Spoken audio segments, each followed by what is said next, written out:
synchronizing the breathing with the steps. It's obligatory when you're swimming, right? You are always coupling when you are swimming. So this is our gold standard for measuring breathing pattern biomechanics.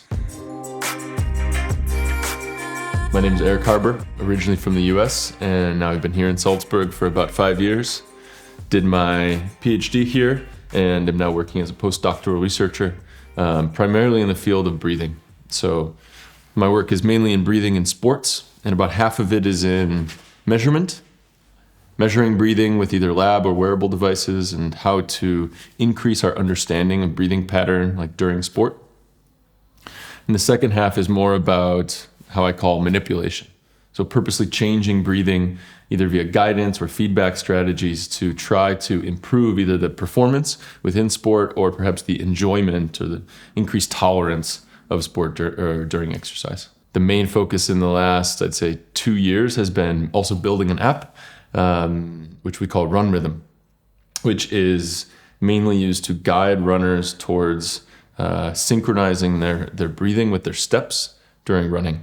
And so we've done now a variety of both validation studies and now some intervention studies using this app to teach people or to try to habituate this coupling over 4 to 6 weeks. But why? Why would I actually synchronize my steps with my... So that's a good question. It's one of several breathing techniques that we've seen in the literature has some promise for either having some objective or some subjective benefits. So in this case, coupling is just one of many breathing strategies that we look at. And it has a biomechanical advantage, which is that synchronizing the breathing with the steps gives a little bit of let's say, free breathing depth because of the momentum, the downward momentum of the diaphragm during each foot strike. Second, there appear to be some psychological benefits. First, maybe related to pacing and helping people to regulate intensity. And second, just related to more maybe flow or trance state, since we know that this rhythmic synchronization with an internal process can perhaps increase that sort of trance-like rhythmic element of exercise in a cyclical activity like running. And how would you synchronize? What would be the easiest breathing exercise that I could, for example, do later today? Part of the app is that it allows people to do this without intense coaching or without lots of personal contact from someone that might take longer or might be done incorrectly. And we can use this app to guide people towards patterns that we already see naturally. So this coupling phenomenon is something that has already been observed occurring at a high rate of prevalence in running, but also in cycling, rowing. It's obligatory when you're swimming, right? You are always coupling when you are swimming. Generally, what we see people self-selecting, whether consciously or unconscious, during running is like a 2-2 or a 3-3 rhythm, right? We would say that's 2 steps per inhale, 2 steps per exhale. Looks and sounds like... It seems to be quite natural, right? In the literature, that's the most commonly reported ratio that people do. And we see prevalence rates of probably, I'd say 20 to 60%, depending on the study, that people do this for 20 to 60% of the run. And that has a number of different implications, both physiologically and psychologically. And it's fascinating to me that some people do this without realizing as well. Whereas other people do it deliberately and maybe employ different ratios based on the different intensities that they're running at or the different preference that they might have, or even things like music background. So it's fascinating to me, and running is just one context, and we look at some others as well where the mechanism might be different, whether it's vertical oscillation or torso rotation or something like that those have different implications as well. Do you consider nose breathing during the exercise? I would say nasal breathing is another thing we could consider. Well, it's both something we can measure and observe, and that's interesting, like when somebody's natural switching point is, or at what intensities that they're actually self-selecting which airway. But it's also, I would say, a technique when deliberately employed. So we know that nasal breathing comes with a number of distinct advantages during exercise, and those ought to be considered, both, let's say, air conditioning as well as the, let's say, feature, not a bug, that is the smaller airway, seems to come with some benefits relating to, perhaps the increased pressure requiring more diaphragm engagement, or the release of nitric oxide. That's something we consider, and I think although it's right now in the zeitgeist and clearly has some documented benefits, there's also a lot of nuance to it that I think are still gaps in the evidence. And some of the things that, for example, we look at now is, well, can we use a sensor to validly measure the nasal airflow during exercise? No one, to my knowledge, has done that yet. And second, what is the difference, let's say, between the natural switching point versus the maximal switching point, or especially in people who are habituated versus unhabituated for nasal breathing? I think these are some important points that still need to be considered if we're going to teach or encourage nasal breathing in exercise. Personally, I do this. I breathe through my nose whenever comfortable. So you don't adapt the exercise to your breathing? Sometimes. Although I'm often a bit more top-down in knowing what intensities that I'm shooting for within a given workout, and then adapting my breathing accordingly. So I in fact don't use my breathing to guide exercise most of the time. Perhaps 20 to 30% of the time I'll say, okay, going out for a run, picking this coupling ratio, breathing only, or inhaling at least only through the nose, and this is going to be an easy run. That's very easy for me personally after years of practicing to know that a 3-4 ratio and nasal breathing keeps me easily in zone 2. As soon as I start to overexert, I feel that air hunger and that little bit of ventilatory restriction that is, I'm under breathing, and it kind of pushes me down and keeps me in that easier intensity. I told you the 2-2 earlier, where it's 2 steps for the inhale, 2 steps for the exhale. 3-4 would be 3 steps inhale, 4 steps exhale. So it's a slightly longer exhale. And with if you sum that 7 steps per breath, that means, well, at an average step rate that I have of about 170, that means that I'm at a breathing rate of, what is that, 26, if I do the math quickly. So that gives me some control. But most of the time, if I'm doing, let's say, intervals, or if I'm doing something that's not so rhythmic or cyclical type of exercise, no, I let my breathing match the activity and the intensity. Because I do think that most of the time, our body knows what it needs.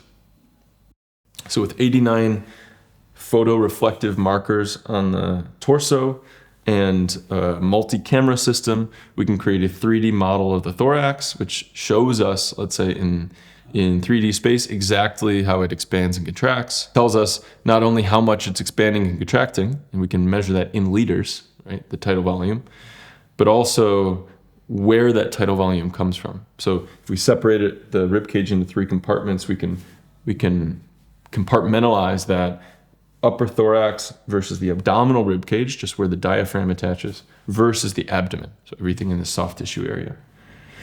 And we know that those need to sum up to 100% for every breath, but we can actually look at the percentage of, hey, what percent of tidal volume comes from the abdomen versus the upper thorax. So we know that that's very valuable, and that's proven itself very meaningful in plenty of studies relating to sleep, quiet breathing, diseases, for example, people with COPD and asthma.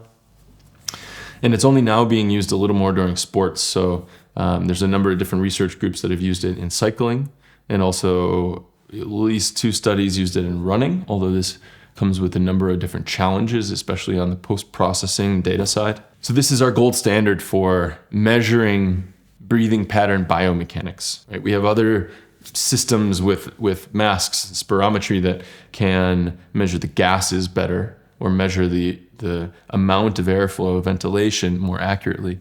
But OEP is the only thing that really tells us, hey, what percentage is coming from the abdomen. However, there's wearable sensors like the Hexoskin that have multiple sensors. In this case, it has 2 stretch sensors, one at the thoracic level, one at the abdominal level, that give us some idea from a wearable wireless system how those compartments actually move in the field. But to my knowledge, no one has put these 2 together with any kind of attempt at validation. If we take this data and try to say, what percent is abdominal breathing or diaphragmatic breathing, We have no idea how that actually compares to a lab grade gold standard system. So this clip that you saw was an attempt to try to determine that. And so we did that to take it one step farther. Not only did we have the same systems collecting on the same person in synchrony, but we also manipulated the breathing compartments by including some different conditions. So I did 4 minutes of cycling with nose breathing, 4 minutes with only mouth breathing, 4 minutes that are deliberately, let's just say, cued with diaphragmatic breathing, another 4 with just upper thoracic or upper thoracic dominant. Like a chest breathing. Exactly. And then 1 with longer exhales, just to see if we purposely have let's say, about 2 times longer exhale than inhale, can it also accurately detect that, the wearable versus the motion capture. So that was a long overview of what the study was looking like, and we got a ton of good information from it, although it's only on 1 person. It seems like there's a lot of interest in something like this. We could expand that to a larger study, and that's something that already a number of different companies have expressed some interest in. So clearly there's both a scientific interest and a commercial interest, which is, I think, a useful way to attack real problems that need solving. So here's my question. I wonder what are the best breathing techniques for professional athletes to calm down in important moments?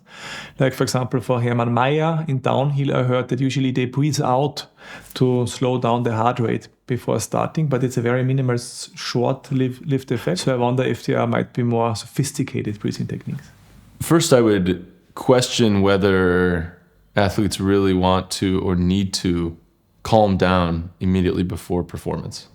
So some, in fact, need increased activation or arousal or feel that helps them just in a subjective way. And we should also perhaps consider breathing techniques that might support that desired outcome. We know of many, right? But if it is indeed relaxation or calm that we want to support before a performance, especially if it's within an activity that requires some degree of calm or let's say autonomic balance. Like biathlon, like shooting, something like. That's a great example, and that was exactly what I was going to say. We know actually what both junior, sub-elite, and what elite athletes do with their breathing, timing immediately around the shots. So we know first, are people holding an apnea? Are they holding their breath? And is it an end inspiratory breath? They really do. They hold breath, really. Absolutely. However, the difference of how long that breath hold is, and if it's end inspiratory or end expiratory, this differs between performance level and just within an individual. So they're quite consistent at the highest level, but we see a much bigger variability among the junior athletes. All right, but they hold the breath to be stable, probably. Yes. Not to, change the chemistry of the body or something. No, definitely not. Although we do know that there's other psychophysiological metrics that are synchronized with breath phase, right? Where we know that pupil diameter changes based on inhale or exhale, for example. Reaction time is different during inhale versus exhale. And these things can be, if there's a desire to be maximize accuracy, these things could be deliberately manipulated to fit the activity. So that's where we should consider, again, it needs to be activity specific, what sorts of breathing techniques that are actually discussed or taught to an athlete in this case. But I think, going back to the original question, if it is indeed calm that we want for a given athlete or sport, whatever, then in my view, there's no breathing technique that has more scientific evidence in the literature compared to resonant frequency breathing or coherent breathing or actual heart rate variability, biofeedback, if that's what you want to call it. So breathing at the resonant frequency of the vagus nerve, we know has a. What is that? Can you tell us quickly? The vagus nerve or the breathing technique? Well, this resonance breathing technique. Yeah, so vagus nerve is large with a number of different responsibilities in the body, and we know that if we breathe at an eigenfrequency, at a multiple of the frequency that it pulses, then we can enhance the oscillations of that nerve, and in fact, how that affects the heart has been well documented, right? We know that respiratory sinus arrhythmia is the main driver of heart rate variability, right? The intrathoracic pressure that changes due to breathing is the main thing that changes vagal drive, that enhances or decreases heart rate variability. And so that can be exploited by deliberately breathing at this resonant frequency, which is usually between, I think, about 5 and 6 breaths per minute for most people, can be easily exploited to increase heart rate variability. And there's a number of different other outcomes like improved executive function, improved decision making, long-term benefits for sports performance. This is well known. Will it be individual for everybody?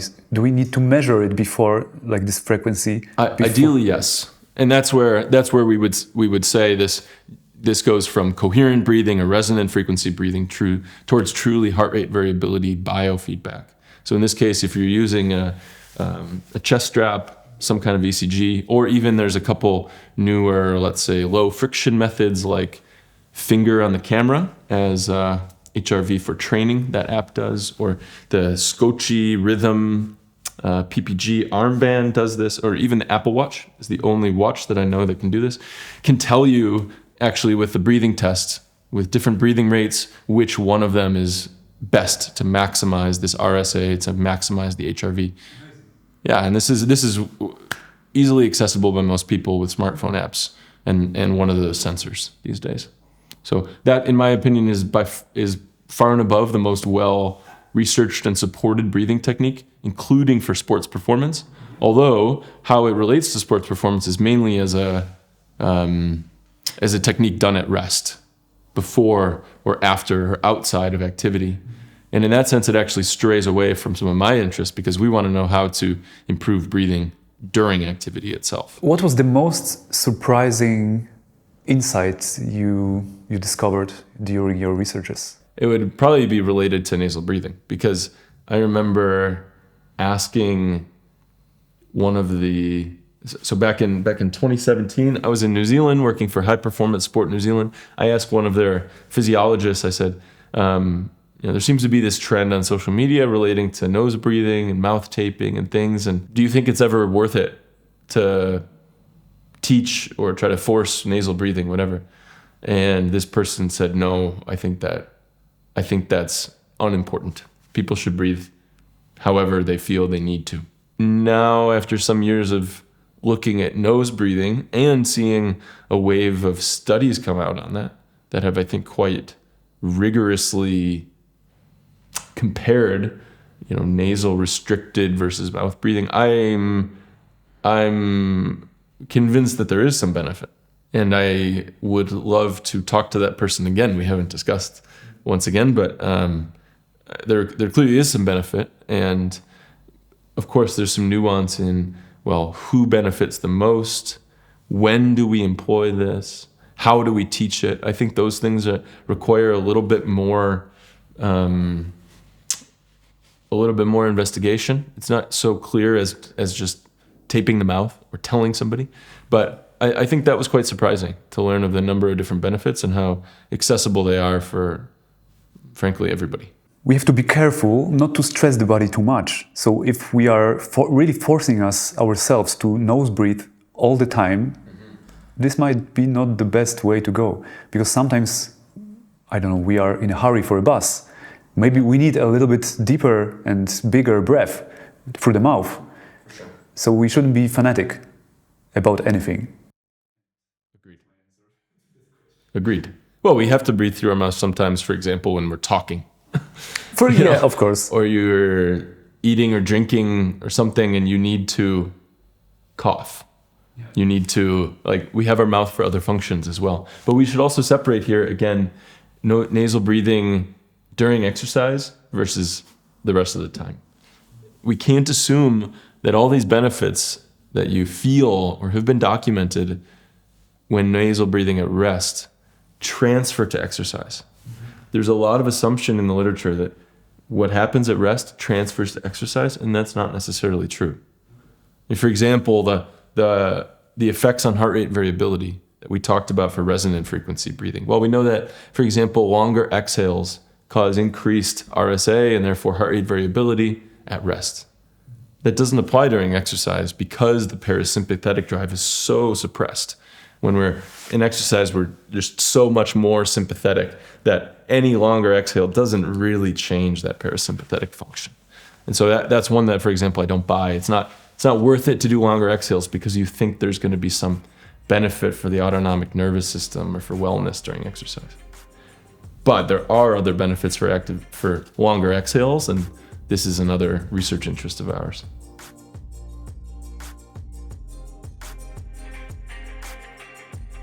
Tell me about your breathing, and especially during exercise, is it ever a problem? And that's how I leave it open. So do you think about your breathing? Is it ever a problem?